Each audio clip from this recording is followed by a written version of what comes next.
Bismillahirrahmanirrahim. Para pemirsa yang saya hormati, Assalamualaikum warahmatullahi wabarakatuh.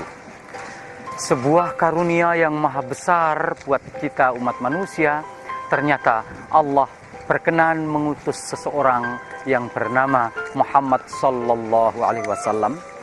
Risalah pertama, misi pertama yang dibawa Muhammad adalah mengenalkan umat manusia melalui ilmu untuk membawa ke jalan yang lebih baik, jalan yang terang benderang. Dalam perjalanan umat manusia, ternyata Sang Rasul Muhammad sallallahu alaihi wasallam adalah utusan untuk seluruh umat manusia, lintas culture, lintas warna, lintas budaya. Untuk itu, sebenarnya dalam konteks Islam yang benar, Allah telah berkenan mengutus Muhammad.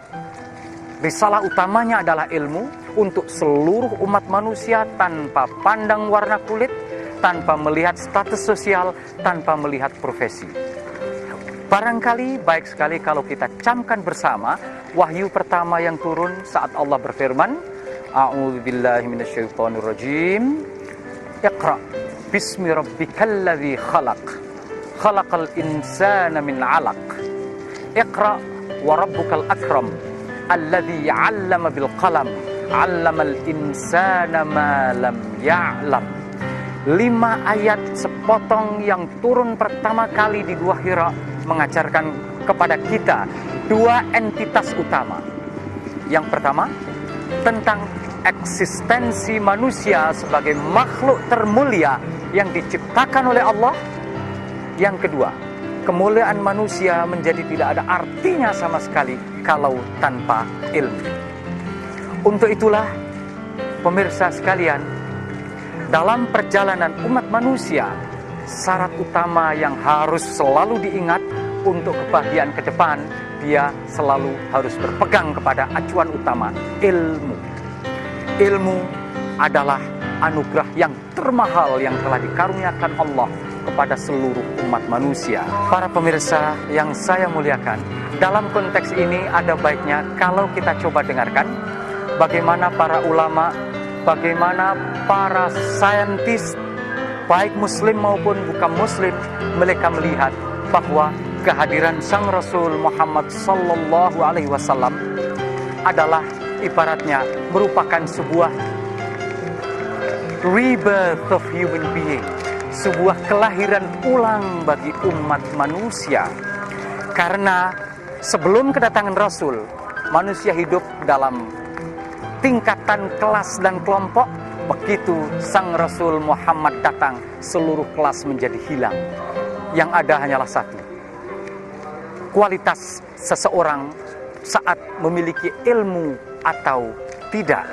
Untuk itu, kelahiran ulang umat manusia ini seolah-olah Sang Rasul mengingatkan bahwa manusia hidup harusnya berorientasi prestasi. Harusnya selalu mengacu kepada mencari ilmu, lantas diaplikasikan untuk kebaikan seluruh umat manusia. Bukan orientasi prestise. Orientasi prestasi mengajak kita untuk selalu aktif mencari dan menuntut. Sementara orientasi prestise hanya mengajak manusia mandek. Dia hanya berbangga dengan keturunan, dia hanya berbangga dengan darah biru, putih, merah, dia berbangga dengan hal-hal yang bersifat pendek dan temporer. Untuk itu, saya ingin mengingatkan diri saya dan pemirsa sekalian, ilmu adalah satu-satunya sarana yang akan dijadikan tolak ukur bagi kehidupan umat manusia. Para pemirsa sekalian, saya hanya ingin mengutip sebuah kata yang mengucapkan adalah seorang pendeta Protestan, Profesor Dr. Michael Hart. Dalam karya beliau yang monumental, judul bukunya The Hundreds, 100 tokoh dunia yang paling luar biasa pengaruhnya. Ternyata Michael Hart, walaupun pendeta Protestan, beliau tidak meletakkan Jesus Christ nomor 1. Tidak pula Moses, Nabi Musa, tidak. Tapi manusia yang paling berpengaruh di dunia nomor 1 adalah orang yang bernama Muhammad sallallahu alaihi wasallam. He is the only man in history who has successfully on worldly and religiously world. Hanya satu orang dalam dunia yang berhasil menyelamatkan umat manusia, dialah yang bernama Muhammad. Sumber keberhasilannya adalah, kunci utamanya, ilmu.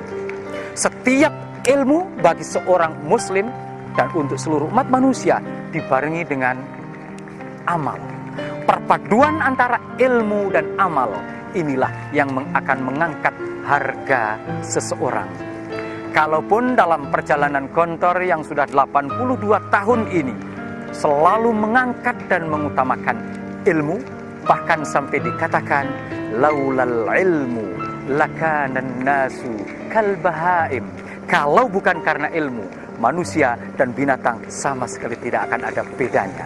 Untuk itu, para pemirsa sekalian yang amat saya cintai, marilah kita tumbuhkan dalam diri kita spirit of inquiry. Sebuah semangat untuk selalu mencari yang terbaik dengan ilmu. Di balik ilmu, kita barengi dengan amal, didorong dengan satu driving force yang begitu kuat untuk mencari keridhaan Sang Khalik Allah Subhanahu wa Ta'ala. Demikianlah barangkali uraian singkat tentang pentingnya arti ilmu. Mudah-mudahan dalam kesempatan lain kita bisa berjumpa. Waffaqanallahu wa iyyakum lima fihil khair. Sampai jumpa lagi dalam kesempatan lain. Wassalamualaikum warahmatullahi wabarakatuh.